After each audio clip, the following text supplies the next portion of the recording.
खाली घर भंडार भरने वाली माता सीता की नित्य नियम की कथा। इस कथा को पूरे कार्तिक माह में सुनने से खाली घर के भंडार भरते हैं, हर मनोकामना पूरी होती है।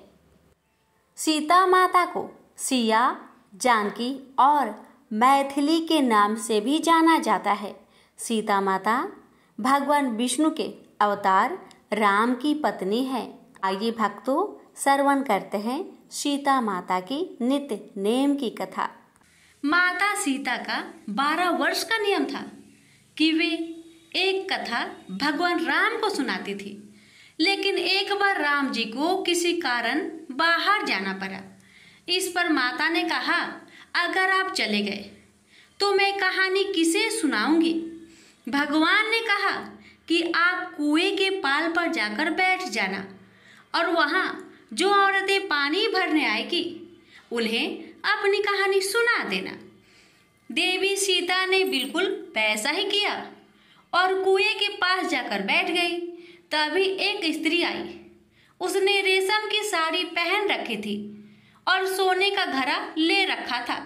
सीता माता उसे देखकर कहती है कि बहन, मेरा 12 वर्ष का नित्य नियम सुन लो। लेकिन उस स्त्री ने उनका नियम सुनने को मना कर दिया और बिना सुने वहां से चली गई। थोड़ी देर बाद उसकी रेशम जरी की साड़ी फट गई। सोने का घड़ा मिट्टी के घड़े में बदल गया। ये देख उसकी सास उस पर गुस्सा किया और कहा कि किसका दोष अपने सिर लेकर आई है। सास की बात सुनकर बहू ने सारी बात अपनी सास को सुना दी। अगले दिन ही वही साड़ी और घड़ा लेकर सास कुएं पर गई। माता सीता वहीं पर थी और औरत को देखकर देवी ने कहा कि आप मेरी कहानी सुन लीजिए। सास ने कहा, एक बार नहीं 4 बार सुन लूंगी। माता सीता ने अपना नियम सुनाना शुरू किया। राम आए, लक्ष्मण आए, देश के पुजारी आए, नित्य नेम का नेम लाए। आओ राम, बैठो राम, तपी रसोई जियो राम। माखन मिश्री खाओ राम, दूध बतासा पियो राम। सूत के पलका मोठो राम, साल दुसाला पोठो राम। साल दुसाला ओढ़ो राम, जब बोलू जब राम ही राम। राम सवारे सबके काम, खाली घर भंडार भरेंगे, सबका बेड़ा पार करेंगे। श्री राम जय जय राम। तब सास ने कहा कि बहन, आपकी कहानी तो बहुत अच्छी है। ऐसा कहकर वे अपने घर की ओर चली गई। थोड़ी समय बाद उसकी साड़ी रेशम जरी की बन गई और घड़ा सोने का बन गया। बहू के पूछने पर सास ने कहा कि बहू, तू दोष लगा के आई थी और मैं अब दोष उतारकर आ रही हूँ। सास ने कहा, वे कोई साधारण स्त्री नहीं है, बल्कि सीता माता थी। वे पुराने से नया कर देती है, खाली घर में भंडार भर देती है। वह लक्ष्मी जी का वास घर में कर देती है। आदमी की जो भी इच्छा हो उसे पूरा कर देती है। बहू के कहने पर सास ने वही कहानी उसे भी सुना दी और ऐसे ही पूरे मोहल्ले में नित्य नेम की कथा चल पड़ी। प्रेम से बोलिए सिया रामचंद्र की जय। राम लक्ष्मण जी की कहानी। राम लक्ष्मण की कहानी। भगवान श्री राम, लक्ष्मण और सीता जी पिता दशरथ जी की आज्ञा से वनवास जाने लगे। रास्ते में सभी तीर्थ गंगा, जमुना, गोमती नदियों में पितृ तर्पण कर वन में कंदमूल फल फूल खाते हुए वन में अपना समय व्यतीत करने लगे। एकम के दिन लक्ष्मण जी ने राम जी की आज्ञा से फल मूल लाकर माँ सीता को दिए। तब माँ सीता ने 4 पत्तल परोसी। तब लक्ष्मण ने पूछा, भाभी माँ, हम 3 हैं, फिर 4 में क्यों परोसा? तब माँ सीता बोली, 1 पत्तल गौ माता की है। राम जी, लक्ष्मण जी गौ माता को पत्तल परोसती। तब राम जी ने पूछा, सीता जी, आपने खाना शुरू क्यों नहीं किया? तब सीता माँ बोली, मेरे तो राम कथा सुनने का नियम है। राम कथा सुनने के बाद ही मैं फल ग्रहण करूंगी। तब राम जी बोले, मुझे कथा सुना दो।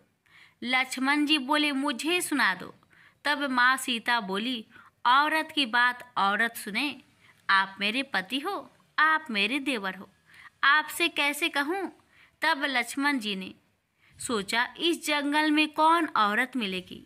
तब लक्ष्मण जी ने अपनी माया से एक नगरी का निर्माण किया। उस नगरी में सब सुख सुविधाएं से युक्त थी।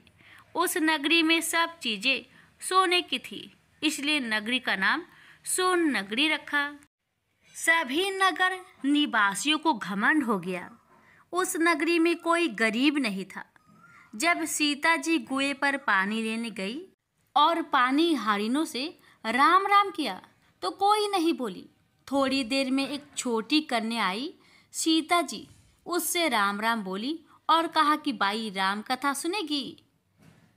तब वह बोली, मेरे तो घर पर काम है। सीता जी ने कहा, मेरे पति राम और देवर लक्ष्मण भूखे हैं। तब लड़की बोली, मेरी माँ मेरा इंतजार कर रही है। वह लड़की वहां से जाने लगी। तब माँ सीता के क्रोध से सारी नगरी साधारण सी हो गई। जब लड़की घर गई तो माँ बोली, बाई ये क्या हुआ। तब लड़की बोली, मेरे को तो नहीं पता है। वहां पर एक साध्वी बैठी थी, मुझे राम कथा सुनने के लिए बोली, पर मैं तो कथा नहीं सुनी। यदि उसने कुछ किया हो तो पता नहीं। तब उसकी माँ ने उसको वापस जाकर कथा सुनने को कहा। लड़की ने वापस जाकर कथा सुनने से मना कर दिया। तब उसकी बहू बोली, आपकी आज्ञा हो तो मैं कहानी सुनकर आती हूँ। जब बहू कुएं पर गई तो पानी भरे और खाली करे। तब सीता जी ने कहा, आपके घर पर कुछ काम नहीं है क्या। तब वह बोली, माता जी मैं तो सारा काम करके आई हूँ। तब माँ सीता बोली, तू मुझे माँ कहकर बुलाई, यदि तुझे समय हो तो मेरी राम कहानी सुन लोगी। तब वह बोली, माता जी कहानी सुनाओ, मैं प्रेम से कहानी सुनूंगी। चंदन चौकी मोतिया हार, राम कथा माहड़े हिड़बेरो आधार। राम कथा सुनाऊं, राम ने मनाऊं, राम कहे तो परदेश में जाऊं। सीता जी ने कहा, हे भाई तूने मेरी मृत्यु लोक में मदद करी, भगवान तेरी स्वर्ग लोक में रक्षा करेंगे। सीता जी ने राम कथा सुनाई। बाई ने कथा सुनी। आओ राम बैठो राम, जल भर झाड़ी लाई राम। केलारी दातून लाई राम, ठंडा जल भर लाई राम। संपाडो पधरावो राम, जकलैया टोपी ललाई राम। करा किलंगी लाई राम, स्वर्ण सिंहासन लाई राम। तापर आप बिराजो राम, झालर टिकारा लाई राम। शंख ध्वनि गरनाऊ राम, हिडिबे हीरा शोभे राम।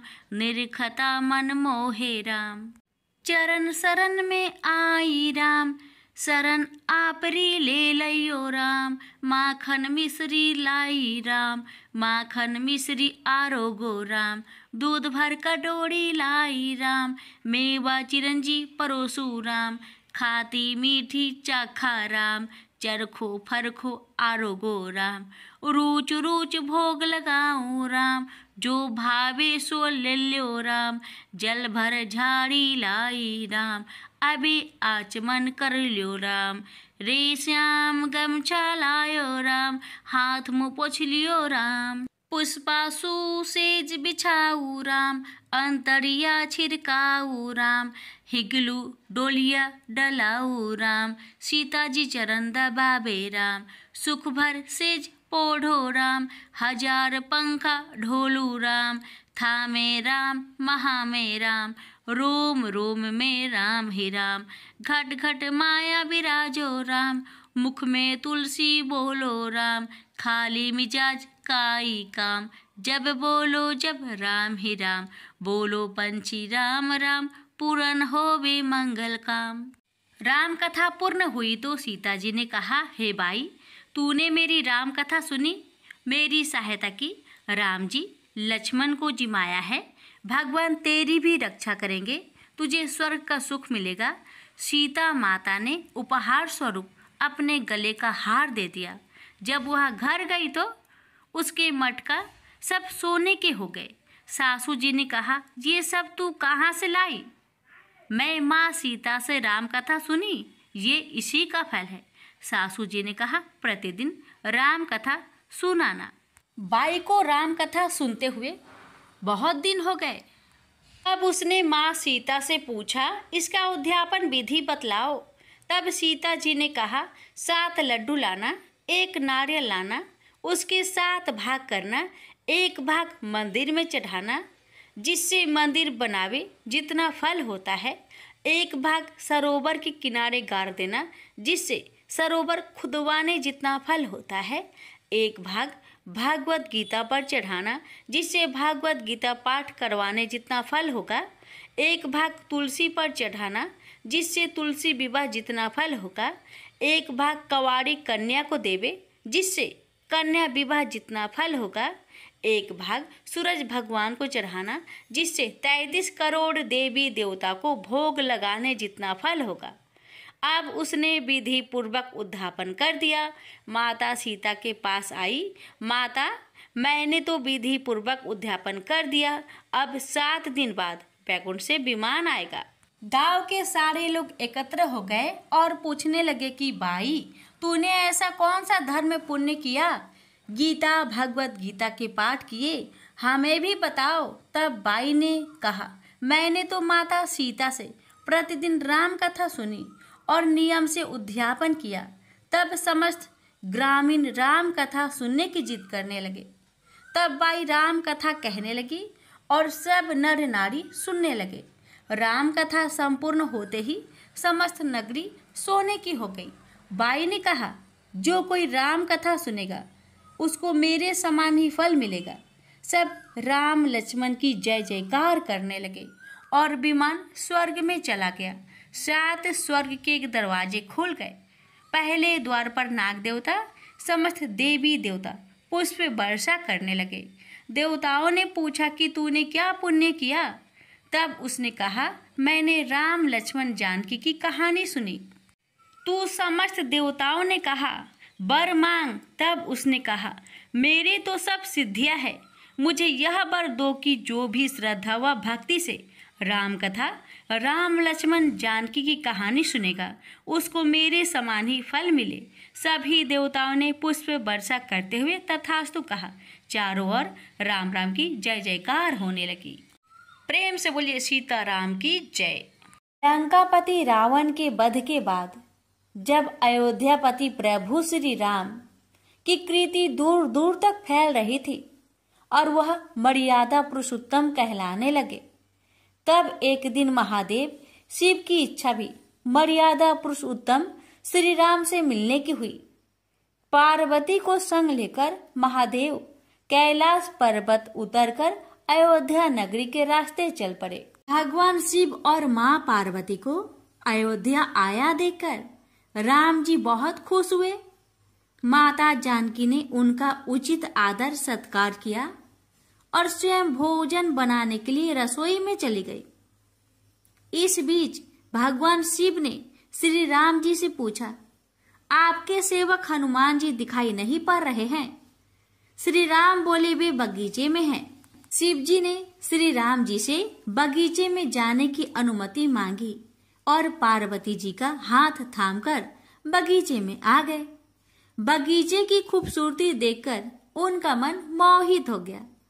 आम के एक घने वृक्ष के नीचे हनुमान जी दीन दुनिया से बेखबर गहरी नींद में सोए थे और एक लय में खराटे से राम नाम की ध्वनि उठ रही थी।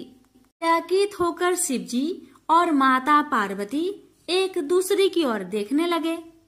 माता पार्वती मुस्कुरा उठी और वृक्ष की डालियों की ओर इशारा किया। राम नाम सुनकर पेड़ की डालियां भी झूमने लगी थी और इनके बीच से भी राम नाम उच्चारित हो रहा था। शिव जी इस राम नाम की धुन में मस्त मगन होकर खुद भी राम राम कहकर नाचने लगे। माता पार्वती जी ने भी अपने पति का अनुसरण किया और अपने कोमल पैर थिरकाने लगी। शिव जी और पार्वती जी के नृत्य से ऐसी झनकार उठी कि स्वर्गलोक के देवतागण भी आकर्षित होकर बगीचे में आ गए और राम नाम की धुन में सभी मस्त हो गए। माता जानकी भोजन तैयार करके प्रतीक्षार्थ थी, परंतु संध्या घिरने तक भी अतिथि नहीं पधारे। तब अपने देवर लक्ष्मण जी को बगीचे में भेजा। लक्ष्मण जी तो स्वयं को श्री राम का सेवक ही मानते थे। अब बगीचे में आकर जब उन्होंने धरती पर स्वर्ग का नजारा देखा तो खुद भी राम नाम की धुन में झूम उठे। महल में माता जानकी परेशान हो रही थी कि अभी तक भोजन ग्रहण करने कोई भी क्यों नहीं आया। उन्होंने श्री राम जी से कहा, भोजन ठंडा हो रहा है, चलिए हम ही जाकर बगीचे में से सभी को ले आए। जब राम जी बगीचे में गए तो वहां राम नाम की धुन मची हुई थी। हनुमान जी गहरी नींद में सोए हुए थे और उनके खराटों से अभी तक राम नाम निकल रहा था। श्री राम भाव विहल हो उठे। राम जी ने हनुमान जी को नींद से जगाया और प्रेम से उनकी तरफ निहारने लगे। हनुमान जी प्रभु को आया देख शीघ्रता से उठ खड़े हुए। नित्य की सभा भंग हो गई। शिव जी खुले कंठ से हनुमान जी की राम भक्ति की सराहना करने लगे। हनुमान जी सकुचाए लेकिन मन ही मन खुश हो रहे थे। श्री सिया राम ने भोजन करने का आग्रह भगवान शिव जी से किया। तभी लोग महल में भोजन करने के लिए चल पड़े। माता जानकी भोजन परोसने लगी। हनुमान जी को भी श्री राम जी ने पंक्ति में बैठने का आदेश दिया। हनुमान जी बैठ तो गए, परंतु आदत ऐसी थी कि राम जी के भोजन करने के उपरांत ही सभी लोग भोजन करते थे। आज श्री राम के आदेश से पहले भोजन करना पड़ रहा था। माता जानकी हनुमान जी को भोजन परोसती जा रही थी, पर हनुमान जी का पेट ही नहीं भर रहा था। सीता जी कुछ समय तक तो उन्हें भोजन परोसती रही, फिर समझ गई इस तरह से हनुमान जी का पेट नहीं भरेगा। उन्होंने तुलसी के एक पत्ते पर राम नाम लिखा और भोजन के साथ हनुमान जी को परोस दिया। तुलसी पत्र खाते ही हनुमान जी को संतुष्टि मिली और वह भोजन खाकर उठ खड़े हुए। भगवान शिव शंकर ने प्रसन्न होकर हनुमान जी को आशीर्वाद दिया कि आपकी राम भक्ति युगों युगों तक याद की जाएगी और आप संकट मोचन कहलाएंगे। प्रेम से बोलिए सिया रामचंद्र की जय। हर हर महादेव। माता पार्वती की जय। हनुमान जी की जय।